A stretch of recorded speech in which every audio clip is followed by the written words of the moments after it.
nauji skoniai. Taip. Ir kvapai įdomus. Labai jo. Gira buvo netikėtas atradimas, mėtų gira. Vat jau norėjom pirkti, bet jau neturėjom. Paklausa didesnė nei pasiūla. Taip, kontaktą turim. Pirksim.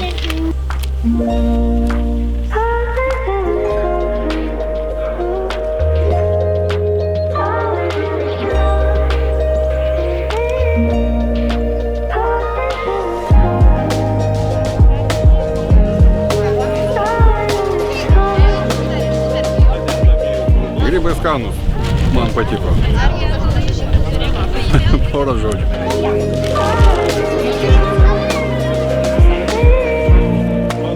Nu ką, skonis kaip grybų, skanu. Šiaip labai įdomu, kad jie tos grybus užaugina vietoj, iš niekur atrodo ir skanu, tikrai skanu. Kaip lietuviškas standartinis grybas. Įdomus potyriai. Pirmą kartą ragavom tokius grybus. Tai va, džiugu, kad Lietuvoje prasideda tokios naujovės. Nu ir palinkėsime sėkmės jiems, kad ir toliau taip inovatyviai pasižiūrėtų į tokius, nežinau, grybų auginimą. Turbūt. O galbūt kyla ateityje kažką asmeniškai padėt gaminti? Šį sezoną jau norėjom sode pasidaryti, iš tikrųjų trumpą tokį nedidelį darželį ir auginti šitakę grybus, kurie auga rastuose, bet kažkaip va taip tą vasarą prabėgo ir bandysim kitais metais.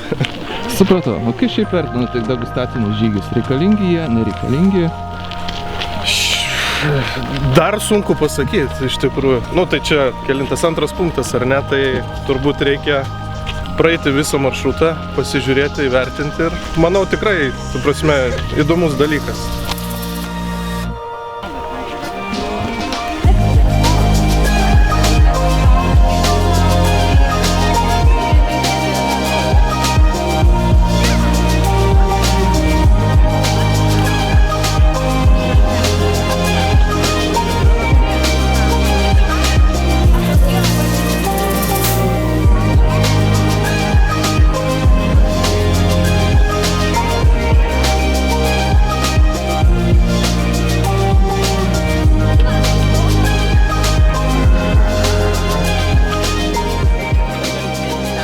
Kokie įspūdžiai, kokie skoniai aplankys?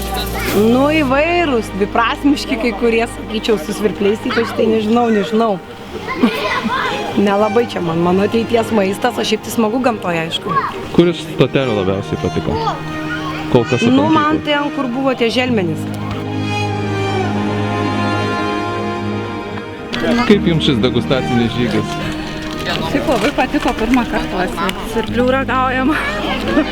Patiko, įdomus, daug sužinojom. Kur iš lankytų stotelių patiko jums labiausiai? Šita kol kas, nes svirpliai netokie ir neskanus, kaip galvojom. Kokių įspūdžių jums paliko šis žygis? Ar kartotumėte tai ateityje? Na, pačius geriausius, labai smagu, kad galima su vežimu pravažiuoti. Labai graži trasa. Smagu, nereikia skubėti, yra vaikam užimtumas. Patys geriausi įspūdžiai.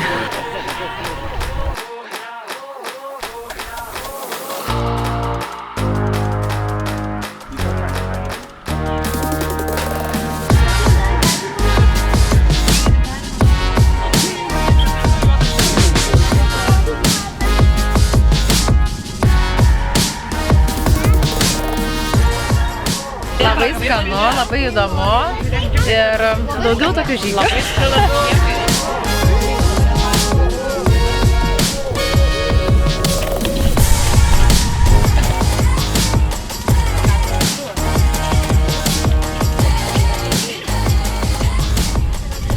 Labai gerai, labai patiko, mano tėtis yra bitininkas ir visokių medaus skonio suragavus, grikių, pienių, pavasarinių, visokiausių, bet niekada neragavau su uogom. Labai skanu, labai skanu. Kas labiausiai patiko iš šios degustacinės kelionės? Apskritai iš visos kelionės? Iš visos kelionės. Tai, kad visko galima iš tikrųjų paragauti. Viskas. Ir viskas prieinama, ir viskas paruošta taip, kad ragautų ir vaikai, net česnaką. Tai čia didelis pliusas. Jo, ir kaip manote, ar ateityje reikėtų daugiau tokių degustacinių žygių? Būtinai.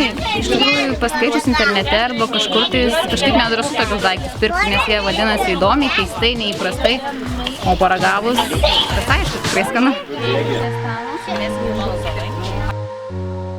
Buvo kaip labai gardu, labai netikėta, labai mėgstam ir uogas liofilizuotas ir mėgstam medų, tai šitas derinys labai patiko ir labai nustebino toks vaisinių žolelių, toks miksas su medum. Ir sveika, ir skanu.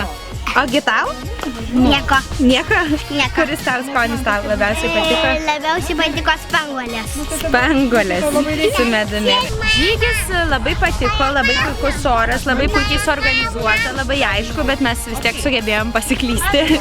Ir labai džiugu būti gamtoj, būti miške, būti tarp žmonių, kurie šypsosi, kurie padeda ir taip draugiškai leidžiam laiką. Taip, ir kaip supratau, ateityje reikėtų kuo daugiau tokių žygių. Tikrai taip, kuo daugiau aplinkui Kauną yra ką pamatyti, tai į visas Nemuno pusės galim žygiuoti mes kartu.